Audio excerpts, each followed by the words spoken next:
ஜெபம் செய்வோம். அன்பு மிரக்கமுள்ள பரலோக பிதாவே, மனமகிழ்ச்சியான இந்த காலை வேளைக்காக நின்று ஸ்தோத்திரிக்கிறோம். காலைதோறும் கிருபை புதிதாக இருப்பதற்காக ஸ்தோத்திரம். அங்கும் இங்கும் நோய்களும் வியாதிகளும் பலவீனங்களும் பரவி வந்தாலும் எங்களுக்கு அடைக்கலமும் பலனும் ஆபத்து காலத்தில் அனுகுணமான துணையாக இருந்து நமக்கு ஸ்தோத்திரம். சேர்ந்து சொல்லுங்க, கர்த்தரின் மேய்ப்பராக இருக்கிறார், எனக்கு குறைவில்லை. நான் மரண இருளின் பள்ளத்தாக்கிலே நடந்தாலும் பொல்லாப்புக்கு பயப்படேன். தேவரீர் நான் பயப்படேன், தேவரீர் என்னோடு கூட இருக்கிறேன். நான் பயப்படேன், தேவரீர் என்னோடு கூட இருக்கிறேன். என்ன போராட்டம் வந்தாலும் தேவரீர் என்னோடு கூட இருக்கிறீர். அந்த வாக்கின்படி என்னை நடத்துகிறீர், ஸ்தோத்திரம். ஏந்துகிறீர், ஸ்தோத்திரம். தப்புவிக்கிறீர், ஸ்தோத்திரம். இம்மட்டும் செய்தவர் இனிமேலும் செய்யப்போகிறதுக்காய் ஸ்தோத்திரம். ஆச்சரியங்களுக்காய் ஸ்தோத்திரம். அற்புதங்களுக்காய் ஸ்தோத்திரம். சுகமாக்குற நம்முடைய வரங்களுக்காய் ஸ்தோத்திரம். நம்முடைய தழும்புகளுக்காய் ஸ்தோத்திரம். நம்முடைய ஆவியின் பட்டயத்திற்காய் ஸ்தோத்திரம். நம்முடைய அற்புத வழிநடத்தலுக்காய் ஸ்தோத்திரம். நம்முடைய ஜீவனுக்காய் ஸ்தோத்திரம். நம்முடைய பரிசுத்த ஆவிக்காய் ஸ்தோத்திரம். ஆண்டவர் இந்த நாளிலும் கூட எங்களை பலப்படுத்துகிற கிறிஸ்துவினாலே எல்லாவற்றையும் செய்ய பலன் என்று சொல்லுகிற தைரியத்தை தந்ததுக்காய் ஸ்தோத்திரம். இந்த 1/2 மணி நேரம் பிரச்சனை எங்கள் மத்தியில் இருக்கட்டும். ஆவியானவர் ஒவ்வொரு இல்லங்களுக்குள்ளே சென்று நீர் பேசுங்க, நாங்கள் கேட்கிறோம். இயேசுவின் நாமத்தில் செபிக்கிறோம் பிதாவே, ஆமென். எனக்கு ஒத்தாசை வரும் பர்வதம் நேராய் என் கண்களை ஏறெடுக்கிறேன். இந்த பாடலை பாடுவோம். எனக்கு ஒத்தாசை வரும் பர்வதம் நேராய் என் கண்களை ஏறெடுப்பேன். எனக்கு ஒத்தாசை வரும் பர்வதம் நேராய் என் கண்களை ஏறெடுப்பேன். வானம் பூமியும் படைத்த வல்ல தேவனிடம் இருந்தே, வானம் பூமியும் படைத்த எண்ணுக்கடங்கா நன்மைகள் வருமே, என் கண்கள் ஏறெடுப்பேன். எண்ணுக்கடங்கா நன்மைகள் வருமே, என் கண்கள் ஏறெடுப்பேன். எனக்கு தாசை வரும் பர்வதம் நேராய் என் கண்களை ஏறெடுப்பேன். மலைகள் பெயர்ந்த கடினும் நிலை மாறி புவி அகன்றிடினும், மலைகள் பெயர்ந்த கடினும் மாறிடுமோ அவர் கிருபை என்னாலும், ஆறுதல் எனக்கவரே.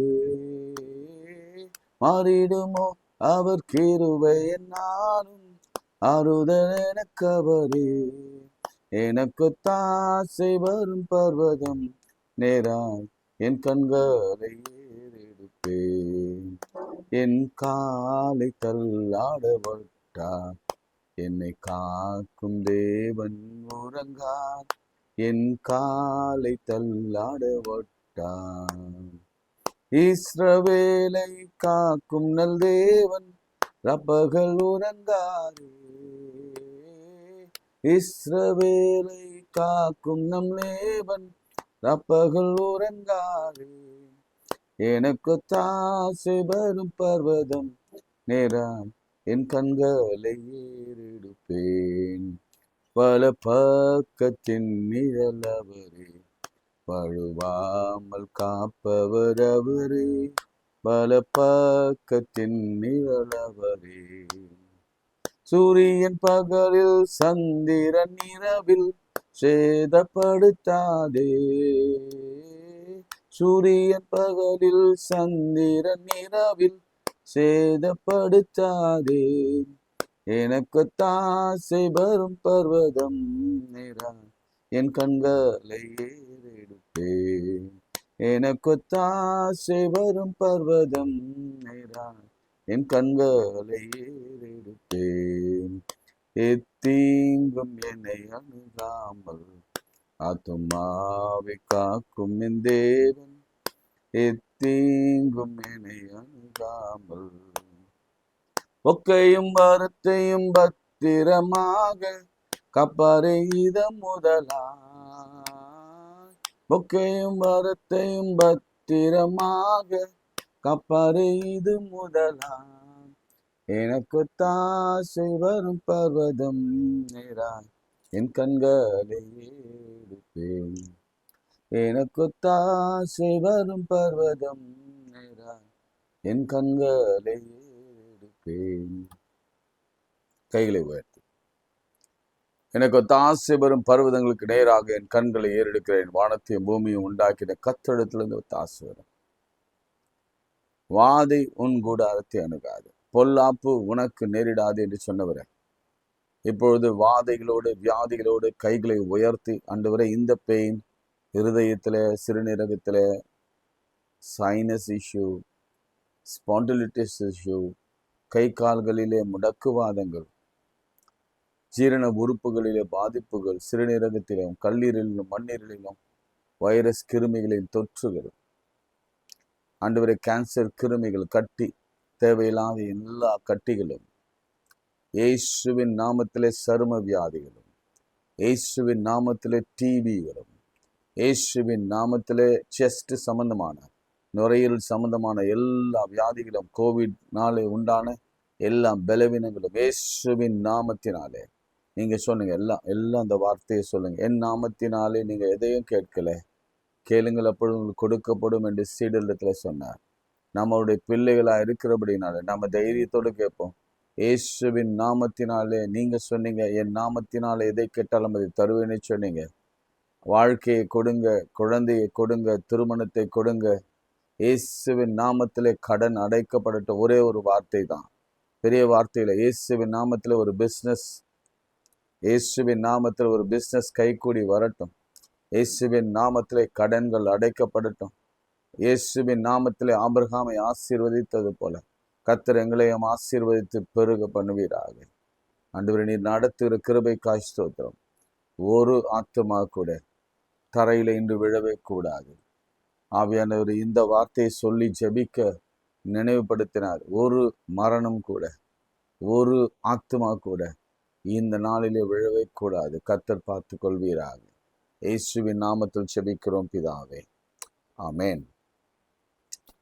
பிரியமானவர்களே, நாம நேற்று ஈசாக்கு குறித்து நிறைய பார்த்தோம். இந்த வருஷத்திலே கர்த்தர் நமக்கு கொடுத்த வாக்குத்தத்தமே ஈசாக்கு பற்றி தான். ஆனால் ஈசாக்கை பற்றி கொஞ்சம் இன்டெப்தா கொஞ்சம் கொஞ்சமா நம்ம பார்க்கலாம். நேற்று ஈசாக்கு, அவருடைய அப்பா, அவருடைய மனைவி, இவர்களை குறித்து நாம சிந்தித்தோம். சரிங்களா? இன்று 26ஆம் அதிகாரத்தை நாம திருப்பிக் கொள்ளலாம். அதுல நான் சொல்லாத சில காரியங்கள் இருக்கிறது. அதனால தயவு செய்து கூர்ந்து கவனிங்க. நான் சொன்னதெல்லாம் தவிர்த்து விடுகிறேன். ஏன்னா நீங்க ஏற்கனவே நிறைய தடவை கேட்டதுனால ரிப்பீட்டடா இருக்கும், உங்களுக்கு போர் அடிக்கலாம்.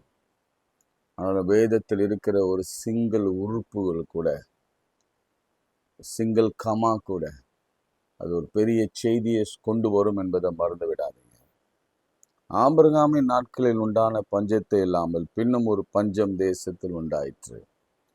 ஃபர்ஸ்ட் குறிப்பு என்னன்னா, எல்லாருக்கும் ஏதோ ஒரு சூழலில, ஏதோ ஒரு சூழ்நிலையில பஞ்சம் வரும். ஆமென். பஞ்சம் வரும், தவிர்க்க முடியாது. யாரும் அதிலிருந்து எஸ்கேப் ஆக முடியாது. காரணம் நம்மை சோதிப்பதற்கு இருக்கலாம், அல்லது பலவிதமான காரணங்கள் அதுக்கு இருக்கலாம். ஆனா உண்மை என்னன்னா, பஞ்சம் இல்லாத வாழ்க்கையே எதுவும் இல்லை என்றுதான் நான் சொல்ல முடியும். பஞ்சம் பஞ்சம் தலை விரித்து ஆடுகிற ஒரு சமயம். இங்கே ஆண்டவர் ஈசாக்கு பார்த்து சொல்றாரு. அப்பொழுது அவனுக்கு தரிசனமாகி, என்னை எகிப்துக்கு போகாமல் நான் உனக்கும் சொல்லும் தேசத்திலே குடியிரு. ஈஜிப்டுக்கு போகாதப்பா, நான் சொல்லுகிற தேசத்திலே நீ குடியிரு. இதுல ஒரு ஒரு வார்த்தை நீங்க கவனிக்கணும். ஆபிரகாமின் நாட்களிலே உண்டான பஞ்சத்தை போல இன்னொரு பஞ்சம் வந்ததாம். ஒரு விஷயத்தை உங்களுக்கு நான் கிளியர் பண்ண விரும்புகிறேன். அந்த வசனத்தை நீங்க ஆதியாகமத்தை வாசித்தா தான் உங்களுக்கு புரியும். என்னன்னா, ஆபிரகாம் காலத்துல வந்த பஞ்சத்தின் போது ஆபிரகாம் கர்த்தரை நம்பாம அந்த தேசத்தை விட்டு புறப்பட்டு போய்விட்டான். பஞ்சம் வந்த தேசத்தை விட்டு புறப்பட்டு போய்விட்டான். இதுதான் ரெக்கார்டு. நம்ம அவனை விசுவாசிகளின் தகப்பன் என்று அழைக்கிறோம். ஆனால் அவன் ஆண்டவருடைய வார்த்தை கேட்காம அவன் அந்த தேசத்தில் இராமல் அந்த தேசத்தை விட்டு அவன் கடந்து போய்விட்டான். அந்த வசனத்தை தான் தேடுறேன். நிச்சயமா அது என் காதுகளிலே ஒலித்து கொண்டிருக்கிறது. கவனிங்க. ஆண்டவர் ஒன்று சொல்றாருன்னா அதற்கு நாம கீழ்ப்படிய வேண்டும். கீழ்ப்படியணும். நான் சொல்ற தேசத்துல பஞ்சம் வரும். எஸ், எல்லாருக்கும் கடன் வரும், எல்லாருக்கும் துன்பம் வரும், எல்லாருக்கும் வியாதி வரும், எல்லாருக்கும் கடன் வரும், எல்லாருக்கும் இழப்புகள் வரும், எல்லாருக்கும் குறைவுகள் வரும், எல்லார் குடும்பங்களிலும் பிரச்சனைகள் இருக்கும், எல்லார் வீடுகளிலும் தேவைகள் இருக்கும், எல்லா வீடுகளிலும் ஏதோ ஒரு காரணத்தினாலே பிரிவினைகள் இருக்கும், வரும். ஆனா நான் சொல்றத செய்யுங்க, கீழ்ப்படிங்க, நீங்க அங்கேயே இருங்க. அவ்வளவுதான் ஆண்டவர் சொல்றது. நீங்க அங்கேயே இருங்க.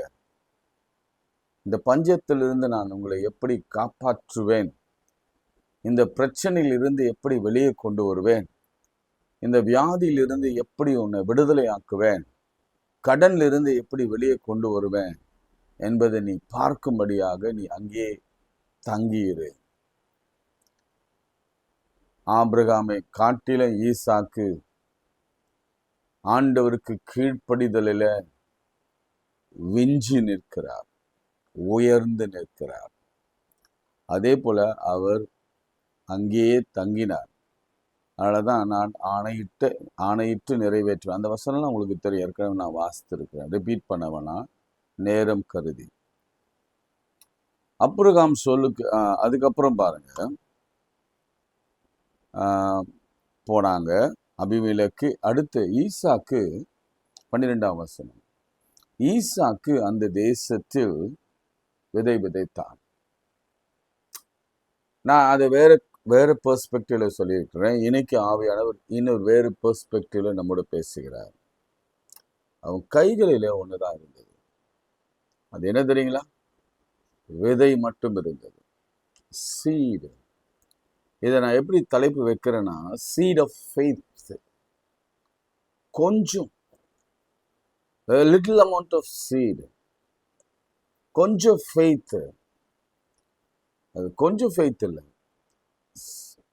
அது நான் சொல்வேன், அது ஒரு மலையை பார்த்து பெயர்ந்து போக சொல்லுகிற அளவுக்கான ஒரு பெரிய ஃபெய்த். லிட்டில் ஃபெய்த் இல்லை, நிச்சயமாகவே அது இல்லை. இது உங்களுடைய விசுவாசம் பெரியது என்று சொல்லுகிற, சபாஷ் சொல்லுகிற, முதுகை தட்டி சொல்லுகிற அளவுக்கு கைகளில் இருந்த விதை. பிரியமானவர்கள், கொஞ்சம் தான் ஆண்டவர் நம் கையில கொடுத்திருக்கிறேன்.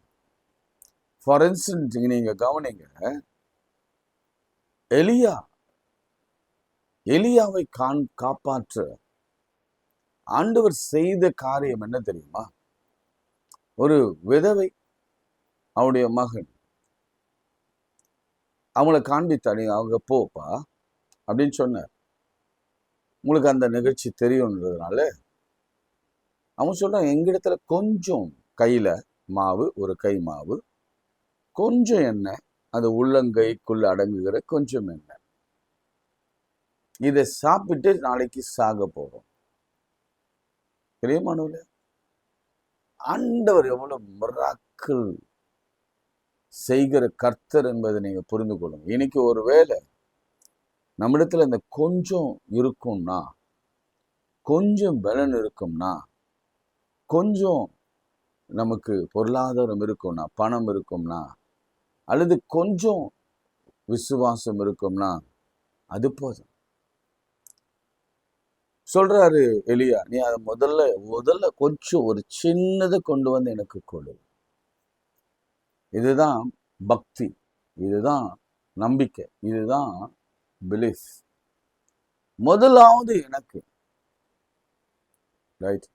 ஆண்டவருக்கு கொஞ்சம், அது கூட கொஞ்சம் சின்னது, ஸ்மால் ஒன்.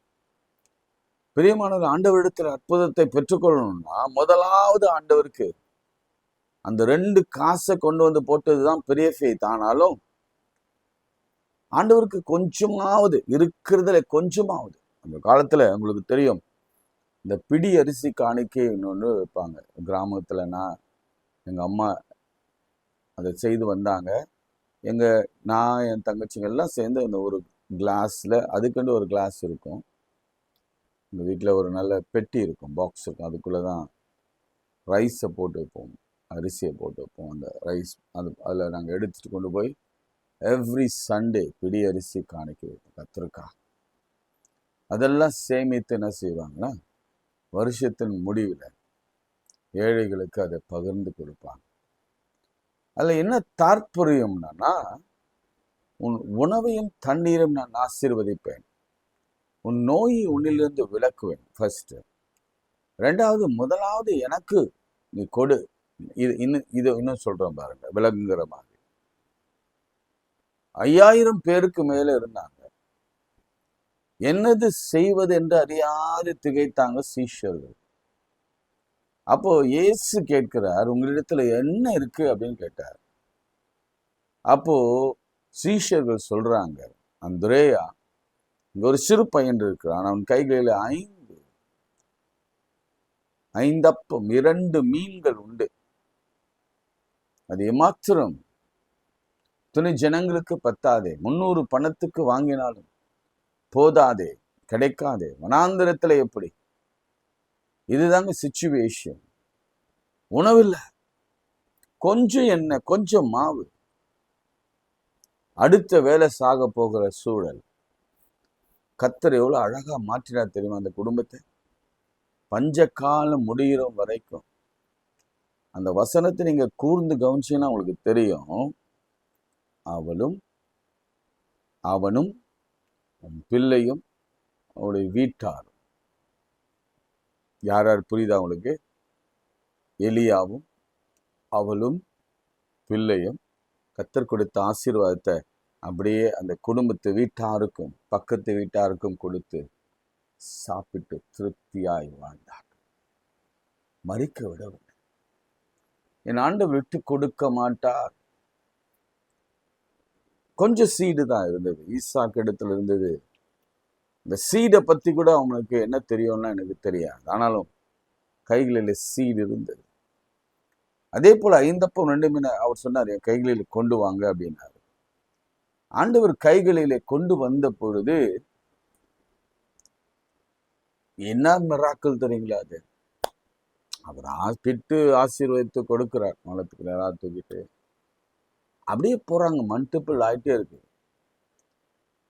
எப்படி வருதுன்னு தெரியல, உன்னதத்திலிருந்து வருகிறது. அவங்களால அத கண்களிலே அந்த ஆச்சரியத்தை எக்ஸ்பிளைன் பண்ண முடியாத அளவுக்கு. எங்கிருந்து ஸ்டோர் பண்ணி எங்கிருந்து வருது? எடுக்க எடுக்க எடுக்க எடுக்க அப்போது சரி, அந்த மீன்ஸ், அந்த அந்த மாவு, அந்த எண்ணெய். அதுக்கப்புறம் எலிசா நாட்களில ஒரு வீட்டுல எண்ணெய் ஆண்டவர் பெருக பண்ணுவார், அச்சிய பாத்திரம் போல. சும்மா உங்க இடத்துல என்ன இருக்கு? இன்னைக்கு ஆண்டவர் சொல்றார், உங்க பஞ்ச நாட்களிலே நான் ஒரு பெரிய அறுவடையை நான் வைத்திருக்கிறேன். ஆமென்.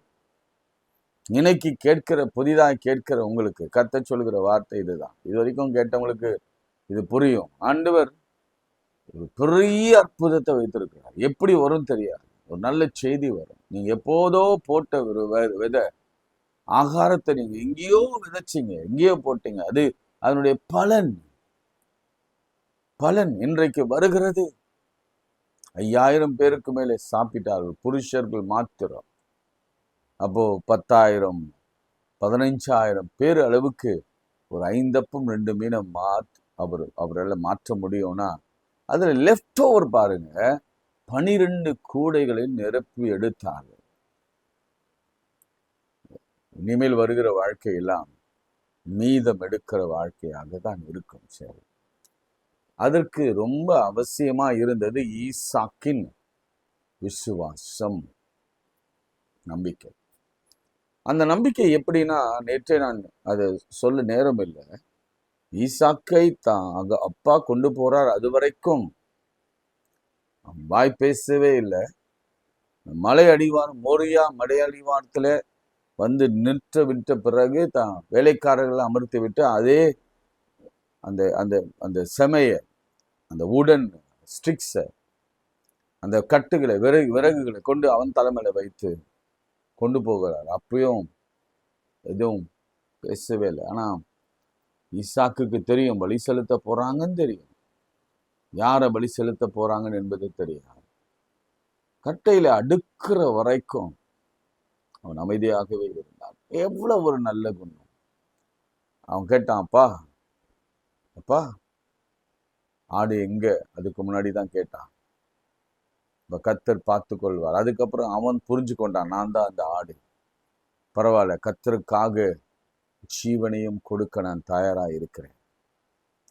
இது எதுக்கு ஒப்புவோம்னா, நம்ம பிதாவாகிய கடவுள் ஆண்டவராகிய இயேசு கிறிஸ்துவ பலியிட அனுமதித்த பொழுது அவர் வாய் திறவாத ஆட்டை போல அவர் இருந்தார். இல்ல, அதுதான் புதர்ல ஒரு ஆடு எப்போ சிக்கிச்சுன்னுலாம் தெரியாது. ஆனா கர்த்தர் ஒரு ஆட்டை அவனுக்கு ஈடாக கொடுத்து. ஆனா உண்மையிலே சொல்ல போனா ஆண்டவர் நரபலி விரும்புகிற தேவனால் அது அவருடைய இன்டென்ஷனும் இல்லை. ஆனா அவருடைய இன்டென்ஷன், அவருடைய அவர் என்ன எதிர்பார்த்தாருன்னா, இந்த ஆபிரகாம் என் பிள்ளையை காட்டலாம், அவனுடைய பிள்ளையை காட்டிலும் என்னை கனப்படுத்துவானா? அதுதான் அழகா சொல்வாரு, ஏக சுதனம், ஒரே பையன். ஒரு பையன் சொல்ல வேண்டிய அவசியமே இல்லைல்ல, ஏன்னா ஆகாருக்கு பிள்ளை இருக்கிறாங்க, அதனால ஒரு பையன் சொல்லி இருக்கவே கூடாது. ஆனா கர்த்தர் ரொம்ப தெளிவா சொல்லுகிறார், இவன் தான் அவனுடைய வாரிசு, ஒரே மகன், அன்பான மகன். நீ அவனை நேசிக்கிறையா இல்லை என்னை நேசிக்கிறையா? இதுல நான் ஆபிரகாம் விசுவாசத்தை கூட நான் விட்டுருவேன். ஆனா ஈசாக்கு வாய் திறவாமல் இருந்தார். கடைசி மட்டும் கைய ஓங்குகிற மட்டும். அதன் பிறகுதான் வானத்திலிருந்து ஒரு சத்தம் சலுதியாய் உண்டாயிட்டு, பிள்ளை ஆண்டான் மேலே கையை போடாதே என்று சொல்லி தடுத்தாங்க. அப்பதான் அவன் புரிஞ்சு கொண்டான், கர்த்தருடைய வல்லமையை விளங்கி கொண்டான். இங்கே அதன் பிறகு ஈசாக்கு எவ்வளவு நேசித்தான். இங்க 26வது அதிகாரத்துல கர்த்தர் பஞ்ச காலத்திலே அவன் இருக்க சொன்ன இடத்திலே கீழ்ப்படிந்திருந்தான். கர்த்தர் அந்த வருஷம் 100 மடங்கு பலனை கொடுத்தான். சரி, இது அப்படியே தொடர்ந்துருச்சா அப்படின்னு பார்த்தா இல்லை, தொடரவே இல்லை. பஞ்சத்துல ஒரு பெரிய அறுவடை, 100 மடங்கு கிடைக்குது. எல்லாம் ஹாப்பியா வீடு குடும்பமே இருக்கும் பொழுதுதான் பிரச்சனை வந்தது. என்ன பிரச்சனை தெரியுமா? 14ஆம் வசனம். அவனுக்கு ஆட்டு மந்தைகளும் மாட்டு மந்தையும் அநேக பணிவிடைக்காரரும் இருந்தபடியினால் பெலிஸ்தியர் அவனை பேரிலே பொறாமை கொண்டு. ஜெலசி. இன்னைக்கு நம்ம பார்த்து பொறாமைப்படுகிற கூட்டம் எக்கச்சக்கமா இருக்கு. இதுல பைபிள்ல இந்த பொறாமைக்கு ஒரு நல்ல ஒரு வார்த்தையை பிளேஸ் பண்ணியிருக்கிறாங்க. என்ன தெரியுமா? வன்கண். பொறாமை பிடிச்சோம். நம்ம வளர்ச்சிக்கு அவ்வளவு பொறாமை. யார் வளர்ந்தாலும் பொறாமை. அவங்க வீட்டுல படிச்சா பொறாமை, அவங்க வீட்டுல திருமணம் ஆனா பொறாமை, அவங்க வீட்டுல குழந்தை பிறந்தா பொறாமை. இப்படி ஒரு கூட்டம் பொறாமை பிடிச்சு அடைஞ்சிருக்குங்க. நல்ல கவனிங்க, பொறாமை பிடிச்சவங்க நல்லா வாழ்ந்ததா சரித்திரமே இல்லை. இங்க பெலிஸ்தியர்கள் அழிக்கப்பட்டார்கள். யாரெல்லாம் பொறாமை கொண்டிருந்தாங்களோ அவங்க வாழ்க்கையில பார்த்தா அவங்களால முன்னேறவே முடியாது. அவர்களுடைய பெயர்கள் எல்லாம் பூமியில் இராதபடிக்கு கர்த்தர் அந்த பெயர்களை அழித்து போடுவார். இன்னைக்கு ஒருவேளை நான் உங்களுக்கு கொடுக்கிற ஒரு நல்ல செய்தி என்னன்னா, உங்க மேல பொறாமைப்படுகிறாங்கன்னா நீங்க சந்தோஷப்படுங்க, அவங்க அழிவை நீங்க பார்ப்பீங்க. 2வது, ஒருவேளை நீங்க பொறாமைப்படுகிறவரா இருந்தீங்கன்னா உடனே மனம் திரும்புங்க. பொறாமை நிச்சயம் அது கேடு விளைவிக்கும். அதுக்கு ஆண்டவர் வைத்த இன்னொரு வசனம் என்னன்னா, எலும்புருக்கி. எலும்புருக்கி என்னன்னு தெரியுமா? டிவி, டியூபர்குலோசிஸ், நெஞ்சில அந்த பிரச்சனை வரும், வைரஸ். நீங்க பொறாமப்பட்டீங்கன்னா உங்களுக்கு வியாதி வரும். அதனால நான் ரொம்ப ஸ்ட்ரிக்டா ஸ்ட்ரைட்டா ஃபேஸ் டு ஃபேஸ் பேசுறேன். யாரை பற்றி நீங்க பொறாமப்படாதீங்க. லைஃப்ல அந்த மாதிரி யோசனை பண்ணதில்லை, அவர் அப்படி இருக்கிறார், இவர் இப்படி இருக்கிறாங்க, அப்படி இருக்கிறாங்க. ஆண்டவர் நம்ம நல்லா வச்சிருக்கிறாரா, ஓகே, அவ்வளவுதான். ஆனா ஏன் மேல பொறாமப்பட்டவர்கள் நிறைய பேர் உண்டு. அதை பத்திலாம் நீங்க கவலையப்படாதீங்க. அவங்க தான் மேல எலும்புருக்கி நோயை போட்டுக்கிறாங்க. அது அவங்களுக்கு இப்ப தெரிய வரும். நீங்க அவங்களிடத்துல தாராளமா இல்ல ஜெபம் போது சொல்லுங்க, ஆண்டவரே மேல் நிறைய வன்கண் இருக்கிறது, நிறைய பொறாமை கொள்கிறார்கள், அதனால என்ன செய்யலாம்? ஜெலஸ். நீங்க ஃபார் எக்ஸாம்பிள் சவுல், ஆண்டவர் அபிஷேகம் பண்ணி அவன் தான் பயங்கரமான ராஜா. அவனை மாதிரி ஒரு ஹைட் உள்ளவன் எவனுமே இல்லை. அவனுக்கு கீழே தான் எல்லாரும் இருப்பாங்க, தோளு கீழே இருப்பாங்க. அவ்வளவு பவர்ஃபுல் கிங் அவன். ராஜா அப்படின்னு அந்த அபிஷேகம் அவனிடத்துல இருந்து எடுபட்ட பிறகு, தாவீத அரசனா கர்த்தர் தெரிந்து கொண்ட பிறகு, சாமுவேல் வழியாக எங்கிருந்து வந்தது தெரியல அந்த பொறாமை. இந்த பொறாமை ரெண்டாவது குறிப்பு என்னன்னா, அது ஒரு பொல்லாத ஆவியா மாறிச்சு. இன்னும் சொல்ல போனா அது கிளினிக்கல் டேர்ம்ல அல்லது மெடிக்கல் டேர்ம்ல சொல்ல போனா சைக், மன அழுத்தம், பைத்தியமா மாறிட்டான். அதுக்கு மருந்தே இல்லை. நீங்க அதிகமா பொறாமப்படுவீங்கன்னா நீங்க பைத்தியமாயிடுவீங்க. ஃபர்ஸ்ட் சொன்னேன், எலும்புருக்கியா மாறுங்க. எலும்புருக்கி அப்படியே நோஞ்சானா அப்படியே போயிட வேண்டியதுதான், காலி. ரெண்டாவது, சவுல் மாதிரி அவ்வளவுதான், பட்டத்தையும் இழக்கணும், அவ்வளவுதான், சாகணும். இந்த ரெண்டு காரியத்தை எப்படி செத்தான்னு உங்களுக்கு தெரியும் இல்ல? உங்களுக்கு தெரியும் அந்த மரணம் எப்படி இருந்தது உங்களுக்கு தெரியும் இல்ல? நல்லா கவனிங்க. அப்படிதான் பொறாமை. இன்னொரு பொறாமை பற்றவங்களை பற்றி சொல்லணும்னா, இந்த ஃபர்ஸ்ட் சாப்டர்லயே ஜெனசிஸ்ல காயின் ஆபேல் நிகழ்ச்சியில ஆபேலுடைய காணிக்கை அங்கீகரிக்கப்பட்ட பொழுது காயனுக்கு அவ்வளவு பெரிய பொறாமை வந்தது. என்னடா அது பத்தியா, மரணத்துல கொண்டு போய் விட்டது. ஆனா காய் நல்லா இருந்தானா? இல்ல, சபிக்கப்பட்டான். நாடோடியாய் அலைய அவனை கல் எடுத்து அடிச்சு துரத்துற அளவுக்கு அவனை கொண்டு போனாங்க. யோசிப்பு தன்னுடைய சகோதரராலே பொறாமைனாலே அவனை அழிக்க நினைத்தாங்க. ஆனா அதே சகோதரர் அவங்கிட்ட வந்து பிச்சை எடுத்தான். இதுதான் நடக்கும், கவலைப்படாதீங்க. இன்றைக்கு ஆண்டவர், நேற்று நம்ம ரொம்ப ஒரு பேர்டனோடு கூட இந்த இளம் வயது பிள்ளைகளுக்காக ஜெபம் பண்ணோம்ல. ஈசாக்கை போல ரொம்ப வாலிப பிள்ளைகள், தாவீதை போல, யோசேப்பை போல, தானியேலை போல என் பிள்ளைகள் மாறணும். இன்னைக்கு ஒருவேளை நம்ம குடும்பத்துல இப்படிப்பட்ட ஒரு பொறாமை புரித்தவங்க மத்தியில நம்ம வாழ்றோம்னா நீங்க கவலைப்படாதீங்க. நாம் இன்னைக்கு ஜெபிக்க போகிறோம். அந்த வன்கண் எல்லாத்தையும் கத்தர் ரத்தத்தினால எரித்து அந்த பொறாமையெல்லாம் சாபமா ஆசீர்வாதமா கத்தர் மாற்ற போகிறார். சரிங்களா? அடுத்து என்ன நடக்குதுன்னு பார்க்கலாம். இப்ப பாருங்க, தன் தகப்பனாகிய ஆபிரகாம் நாட்களில் வெட்டினவைகள் எல்லாம் 18ஆம் வசனம். ஆபிரகாம் மரித்த பெலிஸ்தரை தூர்த்து போட்டவைகளமான துறவுகளை மறுபடியும் தோண்டி தன் தகப்பன் அவைகளுக்கு இட்டிருந்த பெயர்கள்படியே அவளுக்கு பெயரிட்டான். இது ஒரு நல்ல ஒரு கெஸ்டர். என்ன சொல்லுவோம்னா, ஆபிரகாம் ஒரு பேர் வச்சுட்டு போறாருங்க. இன்னைக்கு என்ன செய்வாங்கன்னா ஜனங்க, அப்பா என்னத்த பேரை வைக்கிறது, அப்பா பேர் என்ன, அப்பா வச்ச பேர், அப்பாவே மதிக்காத காலத்துல வாழ்ந்து கொண்டு இருக்க. இவன் பாருங்க, ஈசாக்கு ஒருவேளை அப்பா இவனை வெட்டும் பொழுது ஒருவேளை மனதில் அவனுக்கு ஒரு பெரிய சஞ்சலம் கூட இருந்திருக்கலாம், வெறுப்பு கூட இருந்திருக்கலாம்.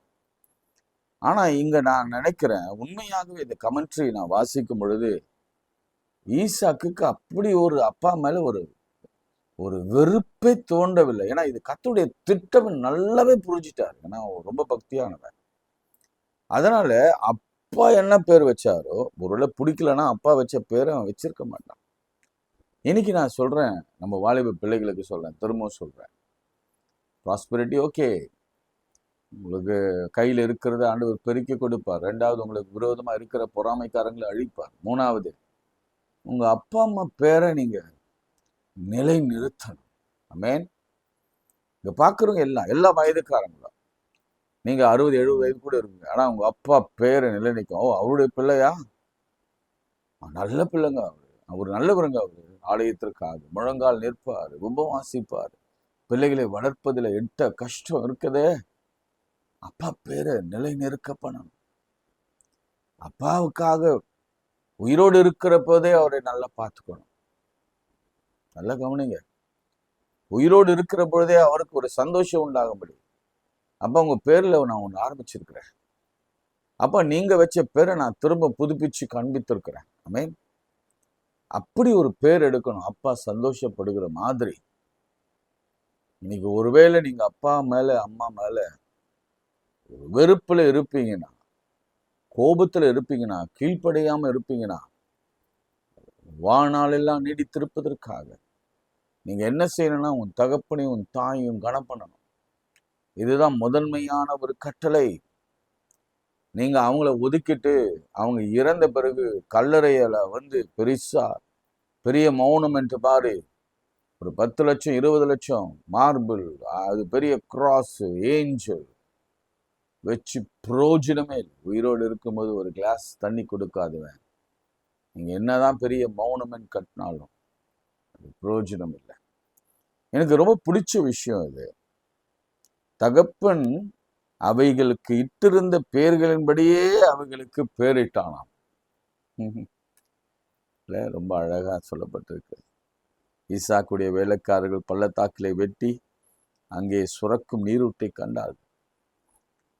கேராரூர் மேய்ப்பர்கள் இந்த தண்ணீர் தங்களுடையது என்று சொல்லி ஈசாக்குடைய மேய்ப்பரோடு வாக்குவாதம் பண்ணினார்கள். இரண்டாவது நடக்கிறது என்ன தெரியுமா? வாக்குவாதம். வாக்குவாதம் வாக்குவாதத்துக்கு ஆங்கிலத்துல என்ன சொல்லுங்க பாப்போம். என்ன வாக்குவாதம்? என்ன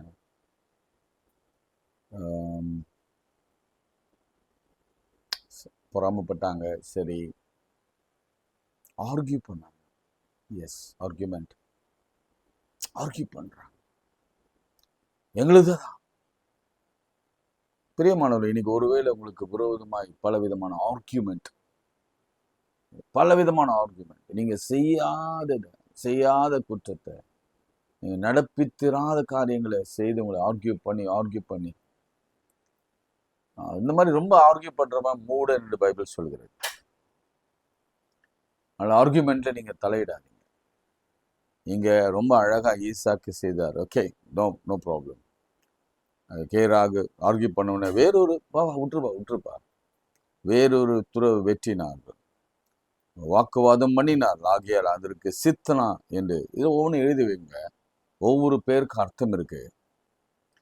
துறவு ஏசேக்கு ஒரு அர்த்தம் இருக்கு, சித்தனா என்ற அர்த்தம் இருக்கு. அதுக்கு நான் வேணா நாளைக்கு உங்களுக்கு சொல்றேன். மூன்றாவது, பின்பு அவ விட்டு பெயர்ந்து வேறொரு துறை வெட்டினார். அதற்கு அவர்கள் வாக்குவாதம் பண்ணவில்லை. அப்பொழுது அவன் நம் தேசத்தில் பழுகும்படி இப்பொழுது கர்த்தர் நமக்கு இடம் உண்டாக்கினார் என்று சொல்லி அதற்கு ரெகபோத் என்று பெயரிட்டான். என்ன பெயரிட்டான்னா? ரெகபோக் என்று பெயரிட்டான். சித்னா அப்படின்னா என்ன அர்த்தம்னா, எப்ரேயத்துல சித்னா அப்படின்னா குற்றம் சாட்டினார்கள் என்று அர்த்தமா, அக்யூஸ்ட். நான் 3 சொன்னேன். ஃபர்ஸ்ட் அவன் மேல பொறாமைப்பட்டாங்க, ஜெலஸ். ஃபர்ஸ்ட் துறவின் பெயர் ஜெலஸ். இரண்டாவது துறவின் பெயர் ஆர்கியூமெண்ட், முறுமுறுப்பு, வாக்குவாதம். மூணாவது துறவின் பெயர் என்ன சொன்னேன், பிசாசுக்கு என்ன சொன்ன, அக்யூசர், குற்றம் சாட்டினார். மனுஷன் மாத்திரம் இல்லைங்க, ஒருத்தன் வாழ்க்கையில வளர்ந்தான்னா பிசாசுக்கும் பிடிக்காது. அதற்கு ஒரே ஒரு உதாரணம் யோபு தான். யோபு நல்லா இருக்கிறான்னு பார்த்த உடனே எல்லாரும் போய் ரிப்போர்ட் பண்றாங்க. ஏன்னா டெய்லி தேவ தூதர்கள் போயிட்டு யோபுடைய குடும்பத்தை பத்திலாம் சொல்லுவாங்க, யோபு ஒய்ஃபு பிள்ளைகள் எல்லாம் பத்தி சொல்லிட்டு வருவாங்க. அதே சமயத்துல இங்கிருந்து பிசாசும் போய் அக்யூஸ் பண்ணும். நீ யோபு பார்த்தியா? அந்த நிகழ்ச்சி உங்களுக்கு தெரியும். இன்னைக்கு உங்க பிசாசு கூட உங்க மேல கை போட முடியாது. காரணம் என்ன தெரியுமா?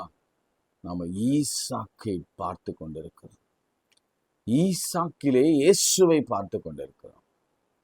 இயேசு கிறிஸ்து சொன்னார், அவன் அக்யூசர். பவுல் சொல்றார் அக்யூசர். அவன் எப்பவுமே நம்ம அக்யூஸ் பண்றான். எப்போதும் நீ தப்பு செய்துற இந்த மன உளைச்சலை கொண்டு வருகிறவன். நீ ஜெபம் பண்ணாத, நீ தப்பு செய்தவன். நீ வேதம் வாசிக்க, தப்பு செய்தவன். நீ ஆலயத்துக்கு போவாத, தப்பு செய்தவன். அக்யூசர். நீ அக்யூசர். ஒருவேளை இந்த குடும்பங்களில நீங்க பார்க்கலாம்ல, எப்ப பார்த்தாலும் அக்யூஸ் பண்ணுவாங்க. கணவன் மனைவி அக்யூஸ் பண்ணுவாங்க, மனைவி கணவன் அக்யூஸ் பண்ணுவாங்க, பெற்றோர் பிள்ளைகளை அக்யூஸ் பண்ணுவாங்க, பிள்ளைகள் பெற்றோர் அக்யூஸ் பண்ணுவாங்க.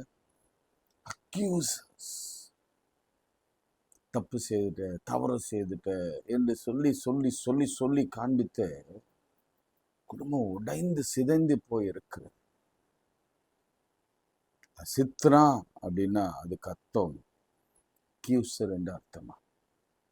ஒருவேளை அப்படி ஏதாவது நம்ம குடும்பங்களில் இருக்கும்னா கர்த்தர் இயேசு இந்த மாற்ற போகிறார்.